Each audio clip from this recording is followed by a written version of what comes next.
All right, the verse of the day, continuing with the Bhagavad Gita, chapter 2, verse 47, where Krishna says, never consider yourself to be the cause of the results of your activities. So we could say, well, wait a second, we're working, we're doing our activities, we're making decisions, we're working. Yeah, but the ultimate cause is not us, it's God. At least for the result of our activities. And I think that's why Krishna says, never be attached, never consider yourself to be the cause of the results of your activities. The results, you see, they come from God. So we got to remember that, we got to remember that, we got to remember that. Ram Ram. The verse of the day, Bhagavad Gita, 2nd chapter, verse 52, where Krishna says, poetically I think, when your intelligence has passed out of the dense forest of delusion, you shall become indifferent to all that has been heard and all that is to be heard.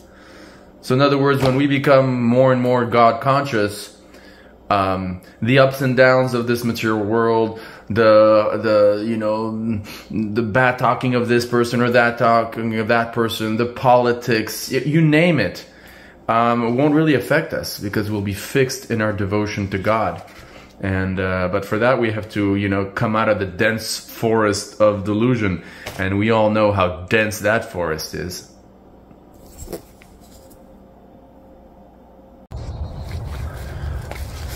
The verse of the day, where Krishna says in chapter 2, when your mind remains fixed in the trance of self-realization, then you will have attained the divine consciousness. So it's all about fixing one's mind in God and navigating our material life at the same time. Juggling our material life and at the same time remaining fixed in thinking of God as much as possible and doing everything for Him. And if we do that, we'll have attained to the divine consciousness.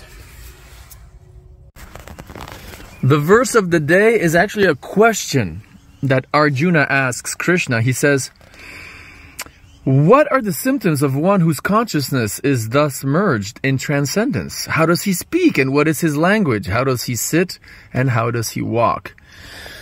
So being spiritual manifests in our behavior. It manifests in our behavior. It's not just a question of believing in something. It's actually a result of, well, let's say our belief.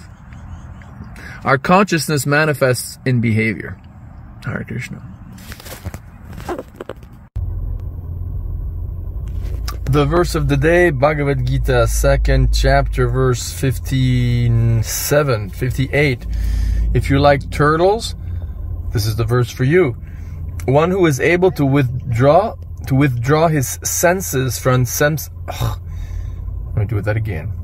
One who is able to withdraw his senses from sense objects, as the tortoise draws its limbs within the shell, is to be understood as truly situated in knowledge. So we gotta just fight with controlling our senses every day. And it doesn't mean we just don't touch matter. Ideally, it means we touch matter only to engage it in God's service without getting wet. It's an art, but we have to practice it. Alright, we've got the verse of the day, super famous 2nd chapter of the Bhagavad Gita, where Krishna or God says, the embodied soul, that means you and me, step out of your body. I want to talk to you soul to soul. The embodied soul may be restricted from sense enjoyment, though the taste for sense objects remains. But ceasing or stopping such engagements by experiencing a higher taste, he is fixed in consciousness. So we'll resist sin, and I'm talking to myself, number one, we'll resist the temptation of sin only when we get mercy from God, when we are experiencing a higher taste from God. And we have to constantly be searching for it. And if we fall away, we got to go back and beg Him for some more. The verse of the day, chapter 12, verse 8 of the Bhagavad Gita, where Krishna says, "Just fix your mind upon me, the Supreme Personality of Godhead, and engage all your intelligence in me. Thus you will live in me always, without a doubt." So we got to think of Krishna. That's why we got to chant Hare Krishna, because the scriptures say in this age of Kali, the way to fix our mind on God is to chant His holy name. So we got to arrange our lives so that we can chant Hare Krishna every day, with the faith that in this way, if we engage our intelligence in God, we will live in God always, without a doubt.